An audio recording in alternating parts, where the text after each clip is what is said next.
Property విషయంలో confusion గా ఉన్నారా? గేటెడ్ కమ్యూనిటీలో ఫ్లాట్ తీసుకోవాలా లేదా విల్లా తీసుకోవాలా? మన పిల్లల భవిష్యత్ కోసం ఓపెన్ ఫ్లాట్ తీసుకోవాలా? మన హైదరాబాద్ లో ఏ లొకేషన్ లో కొంటే మంచి అప్రిసియేషన్ వస్తుంది? మరి నమ్మకమైన ప్రాపర్టీ కొనాలంటే నమ్మకమైన గైడ్ కావాలి కదా. ప్రాపర్టీ అడ్వైజర్ కోసం సంబంధించండి వరాహస్వామి ప్రాపర్టీ గూగులర్. కాంటాక్ట్ 7207218485. శని వక్రగతి జూన్ 29, 2004 సంవత్సరం నుంచి నవంబర్ 15, 2024 సంవత్సరం వరకు మనకి కుంభరాశిలో ఉన్నటువంటి శని వక్రగతి చెందుతున్నాడు. దీనివల్ల మనకి ఈ 12 రాశుల మీద దాని ప్రభావం ఏ విధంగా ఉంటుంది, ఏ ఏ రాశులకి మంచిగా ఉంటుంది, ఏ ఏ రాశులకి మంచిగా ఉండదు, అసలు వక్రగతి అంటే ఏమిటి, ఈ విషయాలు మనం ఈ వీడియోలో తెలుసుకుందాం. అంటే శని రెట్రోగ్రేడ్ అనమాట. రెట్రోగ్రేడ్ అంటే వెనక్కి నడుస్తున్నాడు. ప్రతి గ్రహము కూడా ముందుకు నడుస్తూ ఉంటుంది. సో సర్టైన్ సర్కమ్స్టెన్సెస్లో కొన్ని ప్రత్యేకమైనటువంటి పరిస్థితుల్లో ఈ యొక్క శని వెనక్కి నడుస్తాడు. దాన్నే వక్రగతి అంటారు. ఆ వక్రగతి వలన మనకి ఏమిటి నష్టం జరుగుతుందా, శుభం జరుగుతుందా? అసలు శనీశ్వరుడు వక్ర దృష్టితో చూస్తున్నాడు అంటాం. వక్ర దృష్టితో చూడడం అంటే ఏమిటంటే, ఇప్పుడు మామూలుగా సభ్య దశలో చూస్తున్నాం అంటే అందరూ మనకులాగా చూడడం అన్నమాట. వక్ర దృష్టితో చూడడం అనేది, ఇప్పుడు ముక్కు ఇక్కడ ఉంది, దీన్ని ఇలా క్రీగంట చూడడం, ఇలా వెనక్కి తీసుకు ముక్కు ఇక్కడ ఉంటే ఇక్కడ ఇలా చుట్టూ తిప్పి తీసుకొచ్చామంటాం కదా. అలా ఆ శనీశ్వరుడు ఏం చేస్తాడంటే ఈ యొక్క క్రూరమైనటువంటి దృష్టితో చూస్తాడు. అప్పుడు కేవలం మానవులు కాదు, దేవతలు, నవగ్రహాలు, బ్రహ్మ విష్ణు మహేశ్వరులు, సాక్షాత్తు ఆదిపరాశక్తి అందరూ కూడా భయపడాల్సిందే. శని ఒక స్వయం ప్రతిపత్తి కలిగినటువంటి ఒక గ్రహం. అది అంటే it is an autonomous planet, అటానమసిటీ ఉంది. అంటే ఆయన తను ఊరికనే తెచ్చుకోలేదు, అది తన తపశ్శక్తితో ఆ వరాన్ని పొందాడు.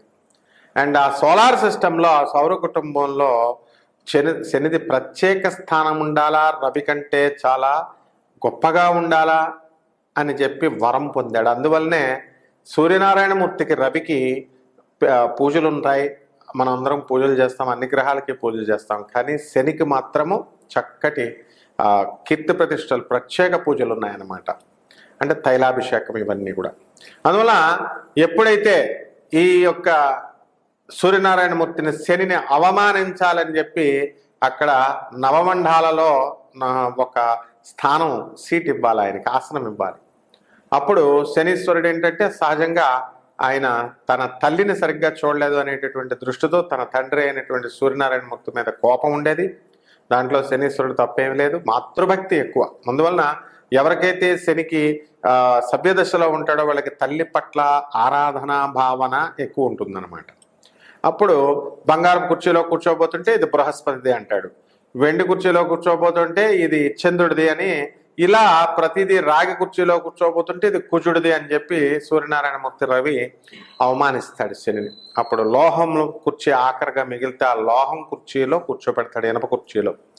అప్పుడు శనీశ్వరుడు ఏమంటాడంటే, ఈ లోహానికే నేను వైభవాన్ని తీసుకొస్తాను అని చెప్పి తన త్రిశూలాన్ని తెచ్చుకొని, కర్మకారకుడు అయినటువంటి ఆయన, కర్మఫలదాత ఆయన వచ్చి దర్జాగా ఆ కుర్చీలో కూర్చుని ఆ యొక్క ధర్మానికి నిష్పక్షపాతంగా ఇస్తాడు. ఈ వక్ర దృష్టిలో ఉన్నప్పుడు శనీశ్వరుడు ఎటువంటి వాడినైనా సరే కొమ్ములు విరిచేస్తాడనమాట. అంటే మానవుడు చేసుకున్నటువంటి కర్మలు, తప్పుడు పనులు, మరి దానికి దుఃఖము ఫలితంగా వస్తుంది. మంచి పనులు చేస్తే మనకి మంచి ఫలితాలు వస్తాయి. మనకి సంచిత కర్మలు, ఆగామి కర్మలు, ప్రారబ్ధ కర్మలు అని చెప్పేసి మనం చాలా రకాల కర్మలు ఉన్నాయి. సంచిత కర్మలు అంటే క్యుములేటివ్, మనం 7 జన్మల నుంచి, ఒక 20 జన్మల నుంచి వచ్చినటువంటి క్యుములేటివ్, దీన్ని సంచిత కర్మ అంటాం. ఈ కర్మలన్నీ కూడా మనం పోగొట్టుకోవాలి. అందువలన ఈ యొక్క శని యొక్క క్రూర దృష్టితో మనకి చూసినప్పుడు మనకి శని జన్మరాశిలో ఉన్నటువంటి కుంభరాశికి వక్రదృష్టితో చూసినప్పుడు మధ్యమ ఫలితాలు ఇస్తాడు. అలాగే శని మరి మేన రాశిలోకి వెళ్ళినప్పుడు మనకి మధ్యమ ఫలితాలు ఇస్తాడు. ఆ తర్వాత మేషరాశిని చూసేటప్పుడు జన్మంలో ఉన్నటువంటి ఆ శని చక్కటి స్థానాన్ని మంచి దశని ఇస్తాడు. ఆ తర్వాత వృషభ రాశికి మధ్యమ ఫలితాలు. మిథున రాశికి మనకి వరస్ట్ ఫలితాలు. తర్వాత శని కర్కాటక రాశిని చూస్తున్నప్పుడు అద్భుతమైనటువంటి ఫలితాలు ఇస్తాడు. సింహ రాశికి హీనమైనటువంటి ఫలితాలు. కన్యా రాశికి మధ్యస్థ ఫలితాలు. తర్వాత తులారాశికి ఏమీ బాగుండదు. ఆ తర్వాత వృశ్చిక రాశికి బ్రహ్మాండంగా ఉంటుంది. తర్వాత ధనుస్సు రాశికి బ్రహ్మాండంగా ఉంటుంది. తర్వాత వచ్చినటువంటి మకర రాశికి యావరేజ్గా ఉంటుంది. ఈ విధంగా ఈ 12 రాశుల మీద మనకి ఈ శని వక్రగతి పడుతుందన్నమాట. వృశ్చిక రాశి, ఈ వృశ్చిక రాశి వారికి మనకి ఈ జూన్ నెల 30వ తేదీ 2024 సంవత్సరం నుంచి నవంబర్ 15, 2024 సంవత్సరం వరకు శని వక్రగతి ప్రభావం వల్ల అద్భుతంగా ఉంటుంది అనమాట ఈ వృశ్చిక రాశి వారికి. అసలు వృశ్చిక రాశి వారికి కావాల్సిన కబుర్లు కావాలా, బ్రహ్మాండంగా కబుర్లు చెప్పేటటువంటి ఫ్రెండ్స్ వచ్చేస్తారన్నమాట. వాళ్ళు మంచోళ్ళో చెడ్డోళ్ళో తర్వాత మీ జాతకం బట్టి మీ అదృష్టాన్ని బట్టి ఉంటుంది. అయితే వృత్తి వ్యాపార ఉద్యోగ విషయాల్లో ప్రమోషన్స్ మీకు అనుకున్న వల్ల సాధిస్తారు. పనులు ఎంత పనులైనా సరే వృశ్చిక రాశి వారు బ్రహ్మాండంగా కష్టపడతారు. కాబట్టి పనికి భయపడేదే లేదు, తగ్గేదే లేదన్నమాట. మీరంతా పుష్పాలు. కాబట్టి ఈ యొక్క ఉద్యోగంలో ఎదుగుదల, ప్రమోషన్స్, మీరు కోరుకున్న చోట్లకి ట్రాన్స్ఫర్స్ ఉక్కిరి బిక్కిరైపోతారు మీకు ఈ శని వక్రగతి వల్ల మీకు జరిగేటటువంటి ఫలితాలు, లాభాలతో. అలాగే మీ పిల్లల్ని మీరు హాస్టల్స్ అవసరం లేకపోయినా సరే హాస్టల్స్ డబ్బు కట్టి డబ్బు ఎక్కువైపోద్ది అనమాట. అంత డబ్బు వచ్చేస్తుంది మీకు. కాబట్టి హాస్టల్స్లో వేస్తారు. గుంటూరులో, ఇక్కడ హైదరాబాద్లో ఉన్నవాళ్ళు లేకపోతే ఒంగోలులో ఉన్నవాళ్ళు మీరు తీసుకెళ్ళి గుంటూరులో వేస్తారు. అలాగే హైదరాబాద్లో, ఒంగోలులో మీకు ఆంధ్రప్రదేశ్ నుంచి ఆ కాలేజీలు ఉన్నా సరే డబ్బు ఎక్కువైపోయి మెడ్రాసుల్లో వేస్తారు. ఈ విధంగా ఉంటుందన్నమాట.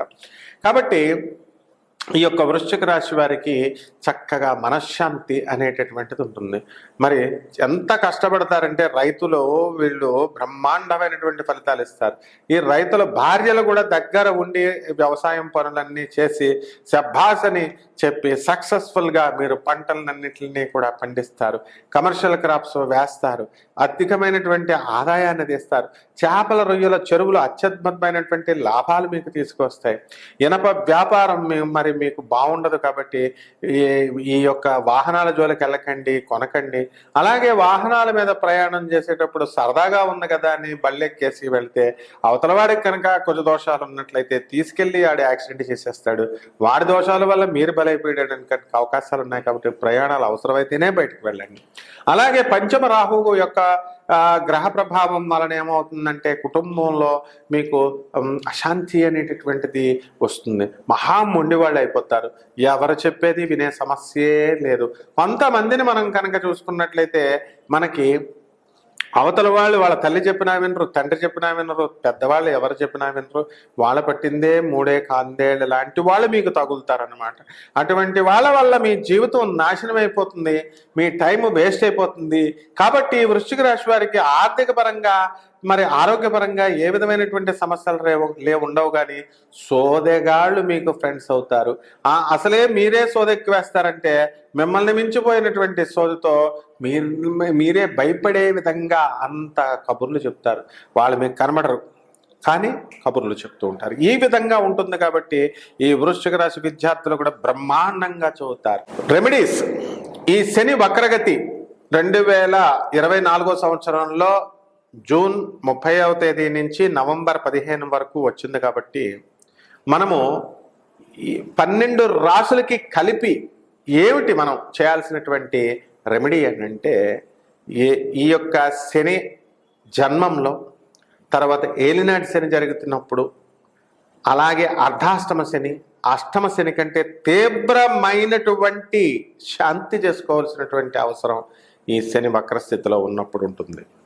అంటే మనకి శనికి ఏం చేయాలా, శనివారం నాడు చక్కగా ఈ శని జపం చేసుకోవాలా, శని స్తోత్రాలు చదువుకోవాలా, అలాగే నవగ్రహాల చుట్టూ ప్రదక్షిణ చేసుకోవాలా, తర్వాత తైలాభిషేకం నువ్వుల నూనెతో ఆడవాళ్ళైనా సరే పర్వాలేదు, మగవాళ్ళైనా సరే పర్లేదు, చిన్న బాటిల్ పట్టుకెళ్ళి వాళ్ళ చేతులతో శనీశ్వరుడికి ఓం శనైశ్చరాయ నమః అనే మహామంత్రంతో మనం అభిషేకం చేసుకోవాలా.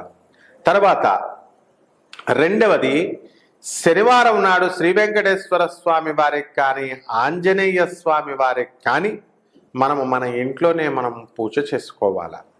మూడవది, మనము నవగ్రహారాధన చేసినప్పుడు ముఖ్యంగా మనం ఒక దేవాలయానికి వెళతాము, ప్రదక్షిణలు చేయాలి నవగ్రహాలకి.